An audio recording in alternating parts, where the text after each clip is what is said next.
नमस्कार दोस्तों, स्वागत है आप सभी का अपने यूट्यूब चैनल जी के बैंक के डेटा में। आशा करता हूँ आप सभी लोग अच्छे होंगे और अपना ध्यान रख रहे होंगे। बात करूँ आपकी जो आज की वैकेंसी है, ये आपकी वैकेंसी रहने वाली है आपकी सेंट्रल पोल्यूशन कंट्रोल बोर्ड यानी कि केंद्रीय प्रदूषण नियंत्रण बोर्ड में। ये आपकी बहुत ही अच्छी वैकेंसी रहने वाली है, गवर्नमेंट जॉब रहेगी। इसमें जो क्वालिफ़िकेशंस रहने वाली हैं वो हर पोस्ट की जो क्वालिफ़िकेशंस हैं वो काफ़ी अलग अलग हैं। इसमें आपकी 4 से 5 पोस्ट दी गई है, ठीक है। तो जो बच्चे जो गवर्नमेंट जॉब की तैयारी कर रहे हैं वो इस वीडियो को देख के अपना जॉब में अप्लाई कर सकते हैं। और आगे भी अगर आप किसी जॉब में अप्लाई करना चाहते हैं तो चैनल से जुड़े रहें जी के बैंक के डेटा पर। इस पर आपकी रेगुलर वीडियो आती रहेंगी गवर्नमेंट जॉब से रिलेटेड, ठीक है। बात करूं तो इसमें आपकी 12th पास, ग्रेजुएट और पोस्ट ग्रेजुएशन जिन बच्चों ने कर रखा है उनके लिए शानदार मौका है। क्या क्वालिफिकेशंस रहने वाली है, किस तरीके से आप इसमें अप्लाई कर सकते हैं, सारी डिटेल्स को हम वीडियो में आगे समझेंगे। तो वीडियो में एंड तक बने रहें जिससे कि आपका कोई भी पॉइंट मिस ना हो जाए। चलिए, तो सबसे पहले आप क्या क्या करना, तो जी के बैंक की डेटा जो आपका चैनल है उसको सब्सक्राइब करना है और इसी तरीके की वीडियोज़ को देखने के लिए।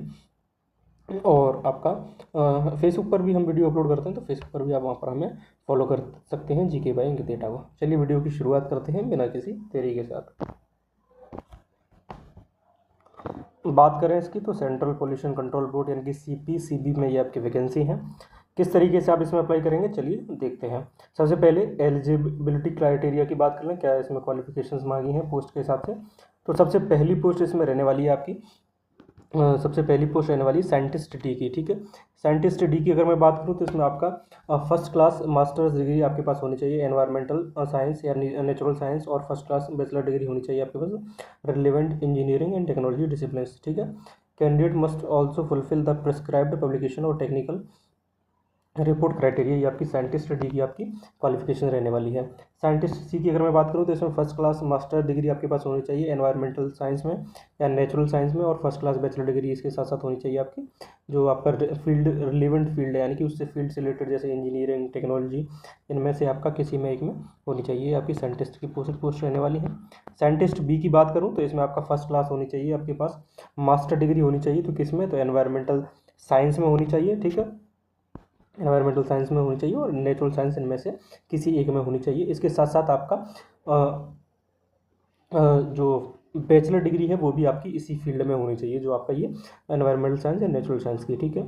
इसके बाद बात करूँ आपका, इसमें आपको साइंटिस्ट बी में आपको plus a valid GATE score, आपके पास गेट स्कोर होना चाहिए जिसमें आपका 90% से अबव परसेंटाइल होना चाहिए, ठीक है। और नेट JRF क्वालिफिकेशन दोनों में से कोई एक होगा तो आप ये साइंटिस्ट बी के लिए अप्लाई कर सकते हैं। अगली जो पोस्ट है आपकी असिस्टेंट मैनेजर की पोस्ट है, फाइनेंस की रहने वाली है। तो इसमें आपके पास मास्टर डिग्री होनी चाहिए commerce with finance and accounting taxation, ठीक है। ठीक है, ये होना चाहिए, CA होना चाहिए। इसके अलावा आपके पास ये नहीं है तो MBA in finance and accounting हो तो आप इसमें अप्लाई कर सकते हैं, ठीक है। असिस्टेंट मैनेजर फाइनेंस वाली में। एडमिनिस्ट्रेटिव असिस्टेंट की बात करूँ तो इसमें आपके पास बैचलर डिग्री होनी चाहिए यानी कि आपके पास ग्रेजुएशन होनी चाहिए।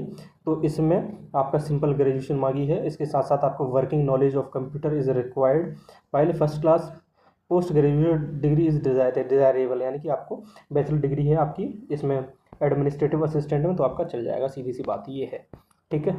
साइंटिफिक असिस्टेंट की बात करूँ तो इसमें आपके पास मास्टर डिग्री होनी चाहिए, किस में होनी चाहिए, तो एनवायरमेंटल साइंस, नेचुरल साइंस में आपकी होनी चाहिए, ठीक है। इसके साथ साथ बैचलर डिग्री भी उसी फील्ड में होनी चाहिए जिसमें आपकी मास्टर है, सीधी ये तो आपकी एक सिंपल सी बात हो गई, ठीक है। इसके साथ साथ इसमें भी आपका दिया गेट स्कोर में आपके पास 90 परसेंटाइल होनी चाहिए। उसके साथ साथ ये नहीं है तो आपके पास नेट JRF क्वालिफिकेशन होनी चाहिए, ठीक है, साइंटिफिक असिस्टेंट में।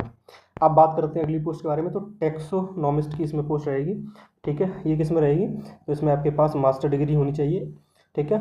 किस में होनी चाहिए, तो यानी कि सीधी सी बात है MSc होनी चाहिए बॉटनी और जूलॉजी विद एटलीस्ट 75% मार्क्स आपके पास इसमें होने चाहिए।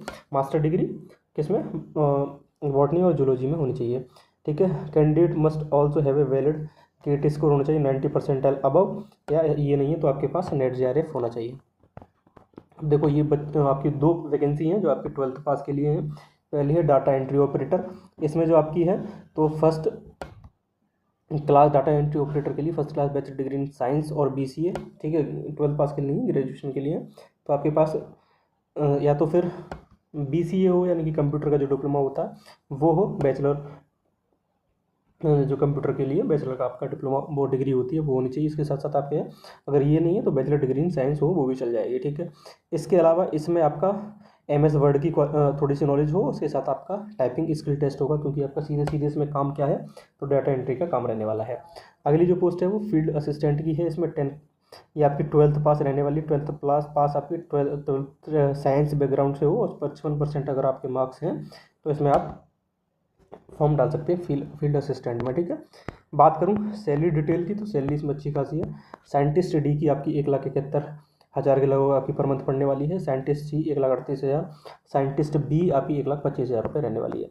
असिस्टेंट मैनेजर फाइनेंस की बात करूँ तो 1,19,000 रुपये पर मंथ रहने वाली है। एडमिनिस्ट्रेटिव असिस्टेंट की बात करूँ तो 77,654 पर मंथ। साइंटिफिक असिस्टेंट की बात करूँ 77,654 इसकी भी रहने वाली है। टैक्सोनॉमिस्ट की 65,000 रुपये है। डाटा एंट्री ऑपरेटर 57,000 के लगभग है। और फील्ड असिस्टेंट की आपकी 38,000 से इसमें सैलरी रहेगी। एज लिमिट की अगर मैं बात करूँ तो एज लिमिट आपकी इसमें ये आप देख सकते हैं, साइंटिस्ट डी की up to 50 years, scientist C की आपकी 45 साल तक के आप डाल सकते हैं, साइंटिस्ट बी की 35 साल, असिस्टेंट मैनेजर 35, एडमिनिस्ट्रेटिव असिस्टेंट 35 साल, ये आप देख सकते हैं, ठीक है। इसमें एज भी आपकी बता दी गई है हर फील्ड की। एप्लीकेशन फ़ीस, तो इसमें आपकी कोई भी एप्लीकेशन फ़ीस नहीं लगने वाली है, यानी कि आपका जो इसमें फॉर्म है वो आपका फ्री भरा जाएगा। सिलेक्शन प्रोसेस क्या है, तो सबसे पहले आपका जैसे ही आप डालेंगे तो सबसे पहले आपका डॉक्यूमेंट वेरिफिकेशन होगा कि आपके डॉक्यूमेंट कैसे हैं, यानी कि वेरीफाई किए जाएंगे। उसके बाद आपकी स्क्रीनिंग एंड शॉर्ट लिस्टिंग होगी। शॉर्ट लिस्टिंग के बाद जिन बच्चों को चुना जाएगा उनका इंटरव्यू होगा। इंटरव्यू के बाद आपका फाइनल सिलेक्शन आपका इंटरव्यू के आधार पर ही लिया जाएगा, सीधी सी बात है इसमें, ठीक है। इंपॉर्टेंट डेट्स की अगर मैं बात करूँ तो एप्लीकेशन कब से स्टार्ट है, तो 24 अगस्त 2026 से एप्लीकेशन स्टार्ट है। लास्ट डेट क्या रहने वाली है, तो 7 सितंबर इसमें लास्ट डेट रहने वाली है, इस बात को आप ध्यान रखेंगे। टोटल वैकेंसी जो पोस्ट है वो आपकी 51 पोस्ट है। कोई भी एप्लीकेशन फ़ीस नहीं है, कोई भी रिटन एग्ज़ाम नहीं है। इसका जो अप्लाई लिंक है मैं वीडियो के डिस्क्रिप्शन में आपको लगा दूंगा, ठीक है। आप नीचे जाके उसको देख सकते हैं, बिल्कुल निश्चिंत रहें, ठीक है। और कोई भी दिक्कत आए तो आप मुझे कमेंट करें, मैं आपकी जो हेल्प होगी वो करूँगा। चलिए मिलते हैं अपनी अगली सी वीडियो में, तब तक के लिए ध्यान रखिए अपना। धन्यवाद।